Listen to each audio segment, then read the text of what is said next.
Speaker. I thank the gentleman for his remarks. And, Mr. Speaker, it's a great deal of humility that we always take the floor in this chamber. And tonight, especially, as I look over your head, I see the inscription of our national motto, "In God We Trust."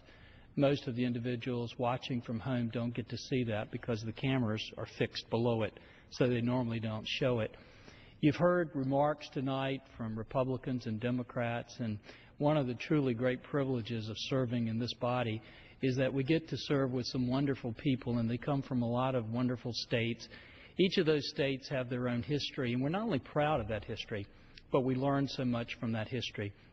I come from Virginia, and you know, when we look at our history, even before the first colonists ever stepped foot on the shores in Virginia, it was drafted in the Charter of Virginia that one of the major purposes of that colony was going to be to propagate faith and propagate religion. And as they made that arduous journey across an ocean and didn't know if they were going to live or die, they had a ragtag group of people, and they weren't exactly the people that you'd have teaching Sunday school classes. They were tough individuals, and when they landed on the shores, their chaplain, Robert Hunt, was able to convince them to come to their first organized act was to take an old sail and create a makeshift church, to get on their knees and to thank God for delivering them over here and to ask for His wisdom and His blessing. With all of the challenges that they had, Mr. Hunt was able to convince them to come morning and afternoon and have those same prayers. And they didn't have to think a lot about what they would pray for. It was just that they could make it to the next day. And they did make it to the next day and to the next year. And about 10 years later, they selected the first legislative body in the New World in 1619. And the first act of that body was to go into the church in Jamestown to get down on their knees and ask for God's blessing and His wisdom and His guidance.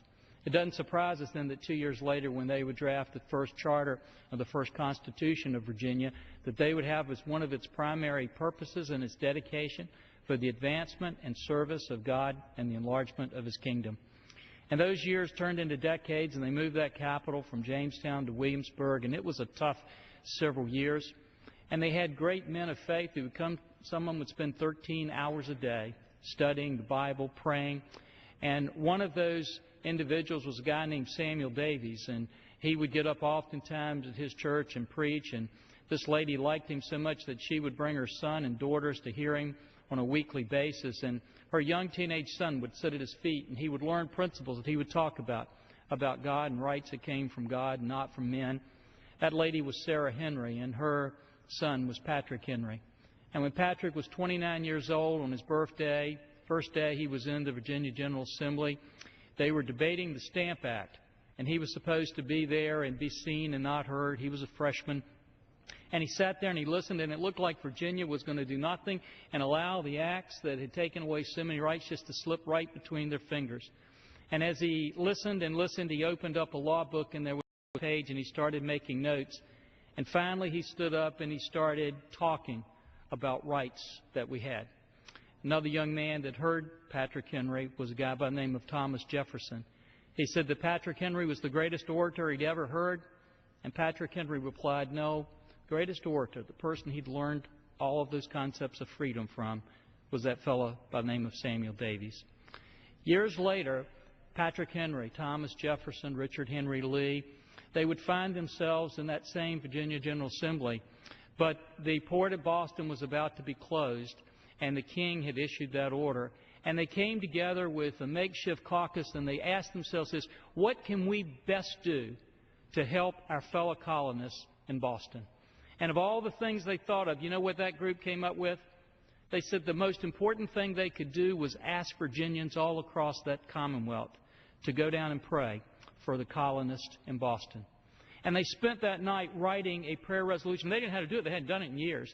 They looked back at old Puritan resolutions, and they wrote one, went into the General Assembly, and they didn't know how it was going to be received. The next day, the Virginia General Assembly voted it unanimously, didn't change a word.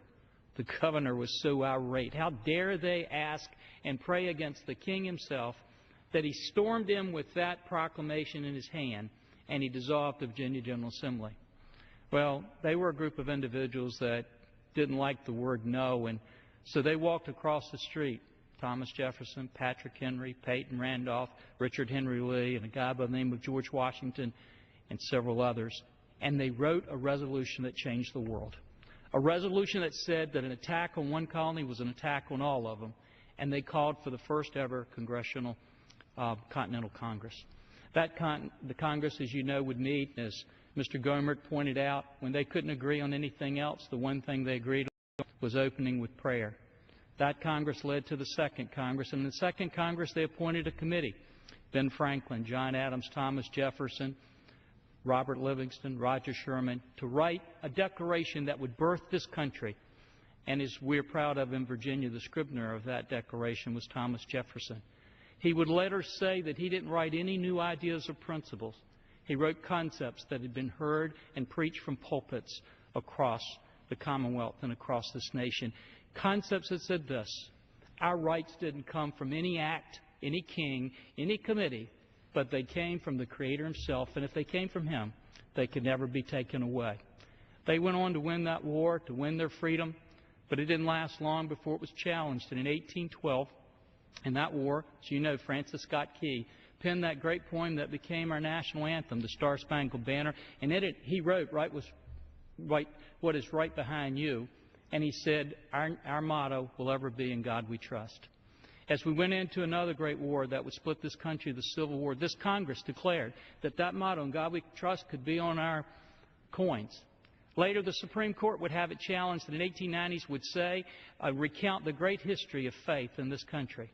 And almost a half-century later, when the greatest battle of freedom that ever was fought on the shores of Normandy was about to take place, Franklin Roosevelt led this entire nation in prayer, asking for blessings upon us. After that great war and our victory, we came back in this Congress and asked where we were going to put our trust. Were we going to put it in that great atom bomb, in our resources, in our economy? This Congress said no. Our motto would be, "In God we trust," and they adopted that as our motto. And when I was a young boy, John Kennedy, facing the Cuban Missile Crisis, came out and he said this. He said, "The guiding principle of this country has always been, is today, and will forever be, in God we trust." Speaker, with that great history of faith, why is it that faith is under attack so much across this nation? Well, Mr. Speaker, tune in, because in a few weeks we'll be back on this floor.